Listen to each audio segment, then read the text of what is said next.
Hi everyone, welcome back to my channel.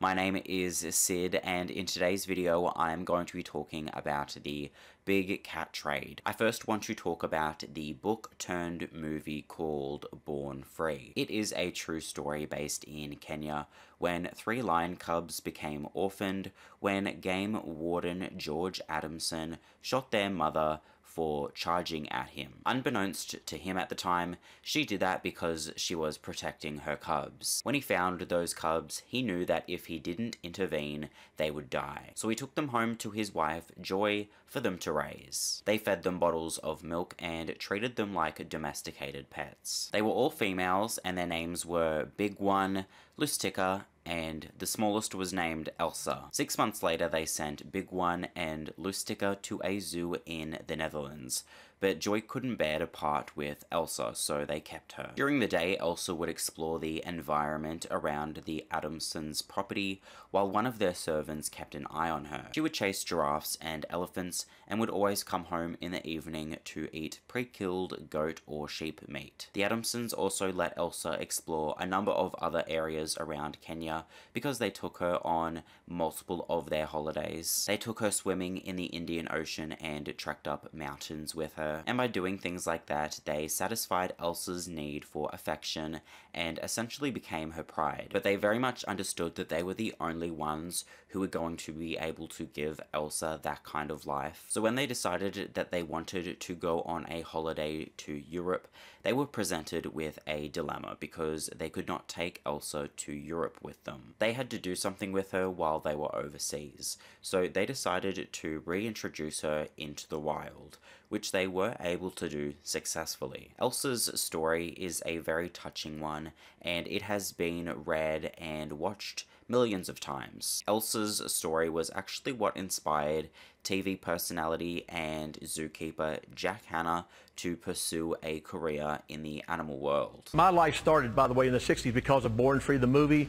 I dedicate my life to conservation because of that beautiful story, as well as to the zoo world. And private lion owners all around the world were also inspired to name their lions in memory of Elsa. But unlike their namesake, they could never and will never be reintroduced into the wild. There are thousands of lions and other cognitively and physically similar big cats in private ownership all across the United States. So in this video, I'm going to be talking about some of the people at the forefront of the big cat pet trade who always back up their harmful practices with talk of conservation as if their big cats can be introduced into the wild like Elsa was. Now, I just want to thank today's sponsor, Endel, for sponsoring this video and supporting my channel. Endel is a personalized sound app which helps you focus, relax, and sleep. Their technology uses AI to take into consideration things like location, weather, and your heart rate. Since I work on the computer, there are so many ways for me to get distracted, so Endel has been a huge help at helping me to stay focused. It really boosts my productivity by helping me to concentrate for longer periods of time, which is an absolute lifesaver. So if you get easily distracted by doing daily tasks, working, or studying, Endel is a must. Their soundscapes are also based off of neuroscientific and psychoacoustic principles. They are informed by science, created by science, and backed by science. And by using that approach, they are able to help people who have ADHD, tinnitus, and sleeping disorders. So if you need to increase your focus, the first 100 people to download Endel by clicking the link in my description box will get 1 week free of audio experiences. And once again, thank you to Endel for supporting my channel. Okay, so back to the video, and now I want to talk about Tim Stark. So one of the many people involved in the big cat trade was someone known as Tim Stark. He has been in a number of documentaries and TV shows, and has had a number of lions, tigers, and other big cats. He was based in Charlestown, Indiana, and he started amassing his collection in the late 90s. At first, it was just a hobby for him because he loved animals. I was always obsessed with wild animals. You know, seeing them, touching them, feeling them, loving them, raising them, all that kind of crap. And it just evolved over the years.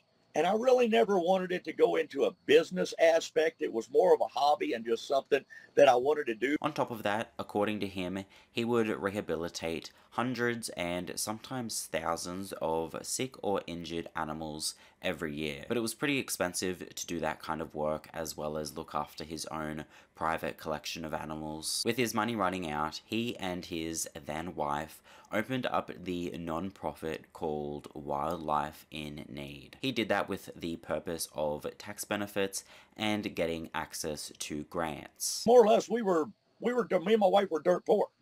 And we were just trying to get some tax help and different shit like that, and maybe some grants. Overall, his supposed goal was to provide a safe environment for any hurt, sick, orphaned, or displaced wildlife while educating the public on conservation. But red flags soon began to appear for the nonprofit. Wildlife in Need's board of members didn't hold any formal meetings and didn't prepare or review budgets or financial statements. The nonprofit also paid property taxes and utility bills for Tim Stark's personal property. Even though Tim and the nonprofit obviously had the same address, there was no formal lease agreement between Tim Stark's personal house and the non-profit. For the first 15 years of Wildlife in Need's existence, they were bringing in $50,000 annually. But the biggest red flag was when it all of a sudden started bringing in $1 million annually. From the start of Wildlife in Need's existence, Tim had an exhibitor license, but he didn't put it to use until he started the Tiger Baby Playtime program. These guys here, all these guys were raised here. They went through the photo shoot programs. You know, that's how, with us being a nonprofit organization, that's how we fund this place out here. That's our main fundraiser. It is exactly what it sounds like. Visitors can pay a fee to get an interaction with a tiger cub. Wildlife in Need then used this money they were getting from the cub petting to acquire more animals. He began with just a handful of permanent animals, to then having 43 animals in 2014. By February 2020, there were over 300 animals held on his property, which included lions, tigers, bears, monkeys, and a number of other exotic animals. So what may have started off as a genuine love for animals soon turned sour as his bank account continued to rise. Another big cat person who had a similar start to Tim was Carole Baskin. Carole too always had a love for animals, but in particular cats. One of her first introductions to cats was breeding and showing Himalayan and Persian cats during her first marriage in 1979 when she was 17 years old. The cats were her escape because her husband was very possessive, so the only times that she was really allowed to leave the house was when she was able to go out and show the cats. Started the Persians and Himalayans, and we were breeding them and taking them to shows, and so he was willing to have that little bit of exposure for me to the rest of the world. And I loved being able to get out of the house and go different places for the shows. In 1981, when she was 19 years old, she threw a potato at her husband in an attempt to get away from him as he tried to attack her. She managed to escape him and ran out of the house barefoot. That was when her next husband, Don Lewis, came across her. They clicked and connected over their love of animals. Don had owned swans, geese, raccoons, and prairie dogs, so they started to create their own collection of animals together. In 1992, Don and Carole were at an exotic animal auction when a man walked in with a 6-month bobcat on a leash. So they purchased that bobcat, and at the start it acted like any other domesticated cat would. But they soon found a negative trait to owning an exotic cat. They have a tendency to bond to just one specific person and get jealous of any other people. The bobcat did not like Don at all, so they decided to buy another bobcat just for Don. The next year they found themselves at a Minnesota fur farm staring at 56 bobcat kittens in dirty cages with matted fur. At the time, bobcat businesses were selling a few kittens each year, but their main source of income was to let the cats grow to 1 year old and then slaughter them for fur. Knowing this, Don and Carole decided to rescue all of the 56 kittens. Even though they had rescued the kittens, Carole couldn't stop thinking about the adult cats she had left behind. So they went back and purchased the remaining cats from the breeder, but they set one condition, and that was to never make cats into coats again, and he agreed. They then established somewhat of a wildlife sanctuary called Wildlife on Easy Street. There was more of an emphasis on breeding the animals than genuine conservation, because the population of animals at Wildlife on Easy Street continued to grow. Not because they were rescuing them, but because they were breeding the cats. And much like Carole and her husband, Tim continued to breed big cats. And he put a big emphasis on breeding them for conservation. Why is it important in terms of like the extinction and that kind of thing? Less than 100 years ago, there was 100,000 tigers roaming the wild. Today's count, there's less than 4,000. So in another 20, 30 years, with the poaching going on, the less it goes down to, the higher price the animal's worth. So it's going to make poaching even that much more, valuable. So in another 20, 30 years, chances are they're going to be extinct. Our grandkids, great-grandkids are never going to get to see a live tiger unless it's people from people like me that's raising them in captivity. Yeah, I used to have 5. I shipped the other 3 out to put them in breeding programs, trying to make more golden tabby. That's the only reason I'm breeding tigers right now, is we're trying to produce more golden tabby tigers so they don't go completely extinct. If people are concerned about tigers, they should be donating their money to places like mine where we breed them. Number one, they're an endangered species. Duh, what's the first thing you should do to protect an endangered species?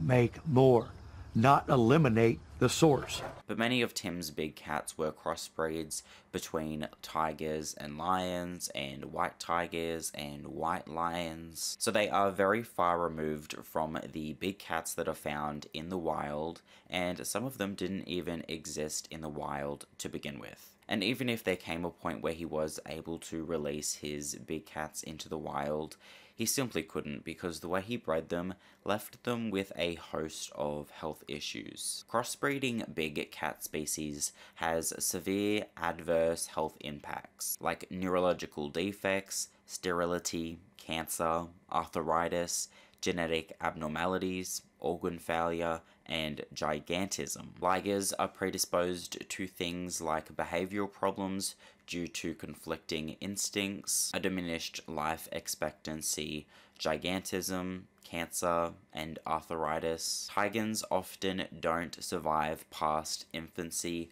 and if they do, they have a diminished life expectancy as well. So he is breeding animals into existence that will only ever know suffering, and is using the excuse that he is doing it for conservation. Another way they suffer is that Tim takes the cubs away from their mothers to use them in his cub petting attractions. Purebred tigers were protected by the Endangered Species Act. There were restrictions around breeding, selling, and buying, but crossbred and hybrid tigers, which made up most of Tim's collection, were not. These tigers were known as generic tigers. So by only using these generic tigers, Tim and people like him were able to avoid oversight from the USDA and the United States Fish and Wildlife Service. Tim certainly made the most of it while it lasted. He found a lot of success letting people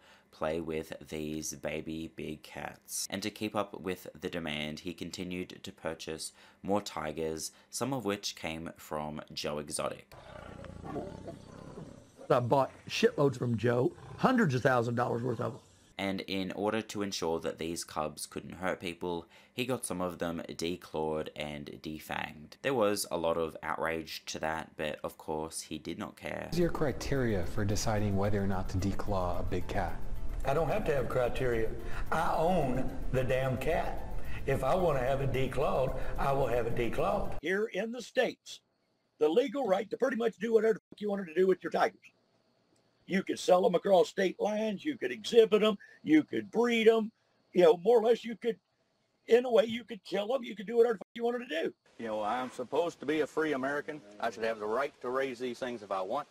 You know, this last time I checked, it was supposed to be a free country. But the USDA did show a little bit of care and decided to make some rules. They issued a notice that cubs under 8 weeks old should not be used in cub petting programs, and that cubs over 12 weeks old were too dangerous to be used in such interactions. So that created a 4-week window between 8 weeks old and 12 weeks old where it was legal for the public to handle these baby big cats. Since the cubs only had a shelf life of 4 weeks, Tim mass bred his tigers to ensure that he had legal age tigers for his cub petting attractions. You can't keep them all. That's a bad business decision because, you know, once a tiger gets out of the stage where you can use them, they're nothing more than a bill then. You know, gave a bunch away, sold some, you know. Well, I didn't sell them. A friend of mine did. I don't sell animals. She sold them, you know, and moved them out just to downsize. But in 2016, these generic tigers also became protected by the Endangered Species Act. So that made it illegal for him to buy, sell, transport, or declaw or defang any of his tigers or hybrid tigers. And that wasn't good news for Tim because he had been buying and selling tiger cubs from roadside zoos in other states. Then in 2017, the animal rights group PETA filed a lawsuit against Tim Stark for violating the Endangered Species Act. They alleged the mistreatment of lions and tigers at his zoo. Under the Endangered Species Act, the endangered animals aren't allowed to be wounded, harmed, or harassed. In court, PETA demonstrated that declawing irreversibly injures big cats by amputating their toes at their last joint, therefore wounding, harming, and harassing them. On top of that, they also argued that removing the cubs from their mothers and thrusting them into public interactions comes under harassment. Then in August 2020, the judge found Tim in violation of the Endangered Species Act. A USDA inspection from March 2017 found that at least 20 exotic cats were declawed, and they found that declawing contributed to the deaths of 2 big cat cubs, and it was discovered that half of the cubs used in baby tiger playtime in 2017 had died. So in August 2020, the judge found Tim in violation of the Endangered Species Act. Tim had to pay PETA over $700,000 to cover attorney fees and other expenses related to the lawsuit, and he had to pay more than $300,000 in civil penalties because of over 120 violations of the Animal Welfare Act between 2012 and 2016. One of the violations was a 2013 incident where Tim bludgeoned a leopard to death with a baseball bat. So honestly, thankfully, Tim lost everything after the lawsuit. Carole Baskin was also faced with a similar crossroad at the start of her exotic animal ownership, but instead of following the road that Tim took, which put money over the welfare of the animals, she decided to put the animals' welfare first. And that crossroad presented itself when her husband, Don Lewis, went missing in 1997. He had previously wanted to move their big cat breeding operation to a 200-acre property in Costa Rica, but Carole didn't want to do that and wanted to solely focus on rescuing cats. So when he went missing, she was easily able to take the road where she could rescue more cats. Then in 2004, Carole married Howard Baskin, and he was a game changer for the sanctuary. He got volunteers involved and renamed it from Wildlife on Easy Street to Big Cat Rescue. And he also brought in corporate sponsors, and they continued to rescue heaps of big cats. But there were a couple of incidents that called the sanctuary status into question. In 2001, a leopard got pregnant because it was believed that it was too old to get pregnant, and up until 2003, public contact with the cats was allowed in some capacity. That gave Joe Exotic more than enough ammunition to claim that Carole breeds her cats. The only way to end the abuse, neglect, and abandonment is to end the trading and breeding of big cats. But Schreibvogel says that breeding and trading of animals is exactly what Big Cat Rescue did.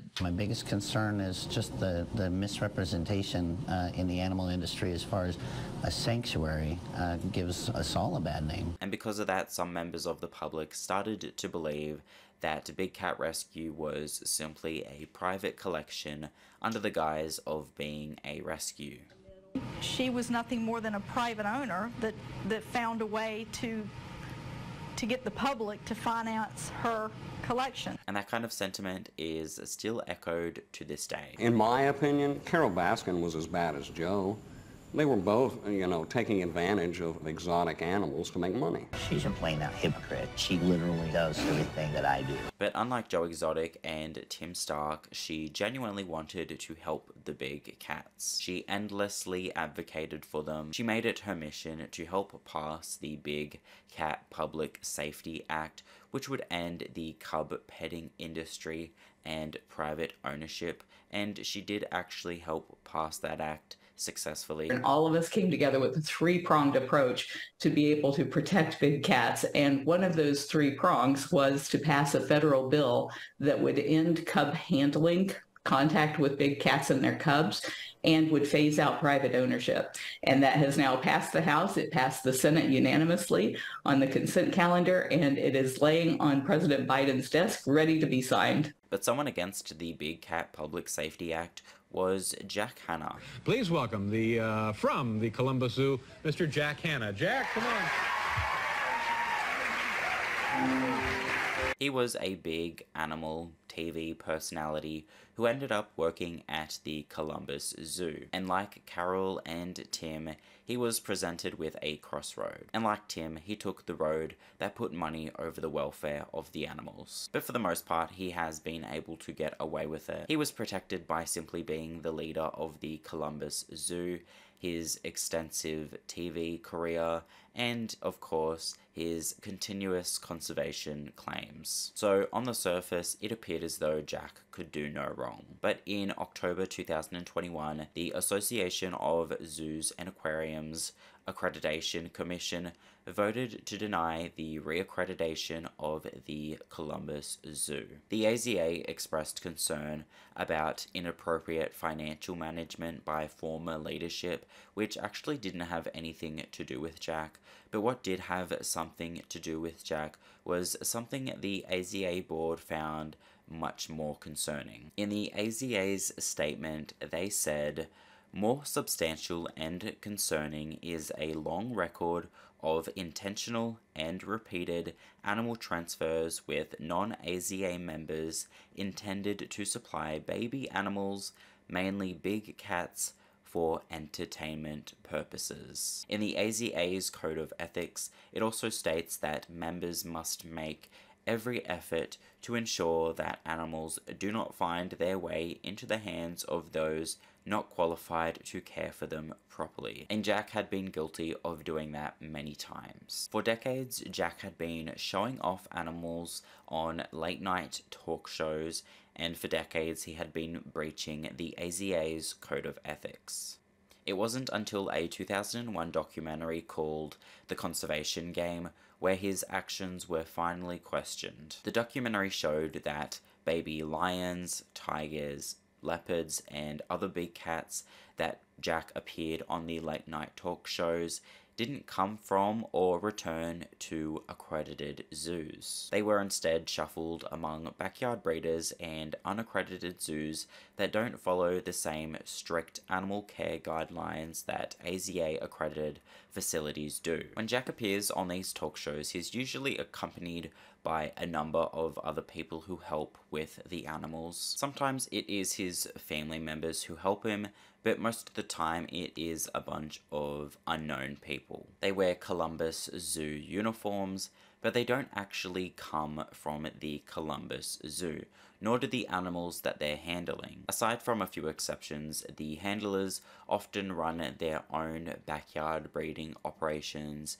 to supply animals to Jack and other entertainment avenues. And then I watch another show, and somebody comes, I recognize that guy. He has a backyard menagerie. He is also a private breeder. What are they doing with our ambassador animals? Where do they go? In the window of 1990 to 2012, there were no tiger cubs born at the Columbus Zoo from any tiger subspecies. So no tiger cubs shown on TV from 1990 to 2012 came from the Columbus Zoo, despite him claiming that they did. 3.5, 4 months old. The Columbus Zoo is in the species survival plan with the American Zoo and Aquarium Association. It's 5 months. 5 months, and this was born at the zoo? Yeah, born at the zoo. He also claimed that these tigers were a part of the species survival program and that they each had a microchip in them, since that was a requirement of the Association of Zoos and Aquariums. The American Zoo and Aquarium Association, where it's the species survival plan. Every one of these tigers has chips in them. We monitor their breeding program throughout the world. The American Zoo Association, we have called the SSP, the species survival plan. And every one of these tigers has a chip to know exactly where these animals go during their entire lifetime. But those tigers weren't a part of the species survival program, nor were they covered by the AZA. This is Grant Kemmerer. He breeds a bunch of big cats and other exotic animals in a makeshift zoo in Pennsylvania. He isn't AZA accredited, but he is the one who supplies Jack with most of the animals he uses on TV. Sometimes Jack won't say the big cats come from the Columbus Zoo, but will instead say that they come from a zoological park in Pennsylvania. Where was it born? This was born at the zoological park in Pennsylvania. When he says that, he is referring to Grant's property. Every one of these little bitty cages has animals in it. That's a leopard. It's a leopard? That's a leopard in the top cage right there. This is disgusting. If these animals are on that property, that's the worst place these animals could end up at. And this is supposed to be a sanctuary. This is not a sanctuary. This is a prison. And that's why these guys on TV are lying. The documentary also revealed that Jack lied about the age of some big cat cubs so that they would fit into the legal handling age, even though they weren't old enough to be handled legally. Now, how old are these? These are about 8 weeks. 8 weeks old. So 8 weeks old. The stud book records, these cats are 5 weeks old. It's a difference between violating industry standards for public contact with cubs under 8 weeks of age and not violating those standards. It is highly reckless and irresponsible to have cats whose immune systems are still compromised, passed around on a morning talk show, presented as being older than they really are. And to make sure that Jack could continue to use these big cats on TV, he opposed the Big Cat Public Safety Act, which would prevent him from handling them on TV. Because I'm pushing for the Big Cat Public Safety Act. I'm pushing for it, and he told me, he said, no, I'm not going to do it because Jack Hanna doesn't want to do it, and the Columbus Zoo doesn't want to do it. That's what I'm here to ask, yeah. Why? Okay, I want to hear it. You're going to shut down, I'm not shutting down anything. I'm just looking for the law enforcement part. That law. Okay. Because that law shuts us down. And that caused him to be criticized by Carole Baskin. Well, whenever we go to these offices, people are like, you should get Jack Hanna involved. And we're like, he is absolutely the biggest problem that we're facing. After telling all these people on TV that these animals were going to the Columbus Zoo or that they were going to a wonderful sanctuary, that he doesn't know and apparently didn't even care where these animals ended up. So breeding big cats into existence to display them on television shows or use them in roadside zoos just to abandon them when they are no longer profitable is the furthest thing from conservation. And sometimes a reason why people want to purchase these big cats is because they see them on these television shows, just like how people were inspired to name their lionesses after Elsa the lion. 1995 is when it exploded. Yeah. Before that, I was catching maybe 1 or 2 dangerous exotic animals a year loose. After 1995, reality TV, Steve Irwin, all these shows, people started bringing the most dangerous creatures into their homes. And I know this because I asked them, why did you bring this tiger in your home? I watched the show on Animal Planet. Bang. It's just that simple. Having a big cat as a pet or in a roadside zoo just isn't conservation. More big cats in captivity does not mean that the species is being saved, despite what Tim Stark says. Big cats in captivity have no conservation value. After the Born Free movie was released, the Born Free Foundation was established. Their mission is to conserve big cats in the wild, but also to help big cats in captivity that existed to begin with because of people like Jack Hanna and Tim Stark. And Carole Baskin has already fixed her own contribution to the problem. So the Born Free Foundation has sanctuaries for big cats to live out the rest of their days comfortably. But they don't try and reintroduce any big cats into the wild like how Elsa was. Because the expectation that the movie and the book set up is a very unrealistic one. There is a host of reasons why big cats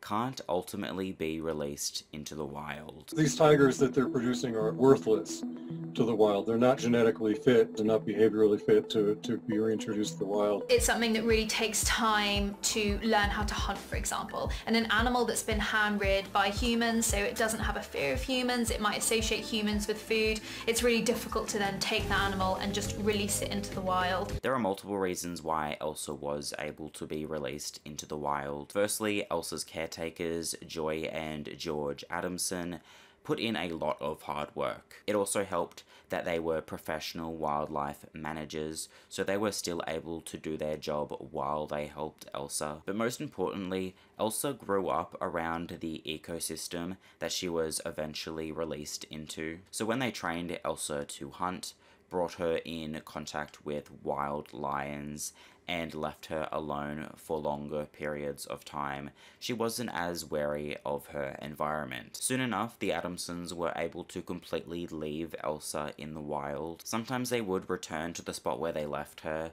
and beckon to her, and she would come and approach them of her own free will. Elsa never became a part of a pride, but she did get pregnant and gave birth to 3 cubs. Her story is a very unique one, and it just can't be replicated with any captive big cats. So even though somebody as seemingly reputable as Jack Hanna may be opposed to the Big Cat Public Safety Act, it is very much needed. It took decades, but it really is a good thing that the act did get passed. There are still thousands of big cats in captivity who need the protections that the Big Cat Public Safety Act provides. And it's about time these supposed wildlife conservationists stop playing with wild animals on television shows and divert the focus to protecting these animals in the wild. Anyways, that is pretty much everything for this video.